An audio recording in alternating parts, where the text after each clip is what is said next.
বন্ধুরা, আপনারা কি আমার মতো বাড়ির আঙিনায় কচু গাছ চাষ করতে চান, কিন্তু কচু গাছ কীভাবে চাষ করবেন সেটাই বুঝতে পারছেন না? তাহলে চলুন আজকের ভিডিওতে আপনাদের আমি দেখাবো কিভাবে বাড়ির আঙিনায় অল্প জায়গার মধ্যে খুব সহজেই আপনি কচু গাছ চাষ করতে পারবেন।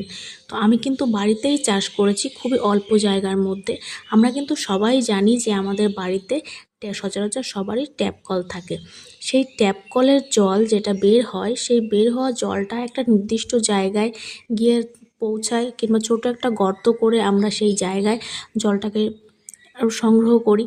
তো সেই জায়গাটায় আপনি খুব বড় নয়, খুব সামান্য একটা ছোট্ট কচু গাছ আপনি লাগিয়ে দেবেন। বেশ কিছুদিন পরে দেখবেন আপনি ওই একটা গাছ থেকে শিকড় বেরিয়ে অসংখ্য ছোট ছোট কচু গাছ বেরিয়েছে, এবং তারপরে ধীরে ধীরে ধীরে ধীরে আপনার গাছ কিন্তু ছড়িয়ে যাবে চারিদিকে। দেখুন, আমি কচু গাছ কিন্তু ঠিক সেই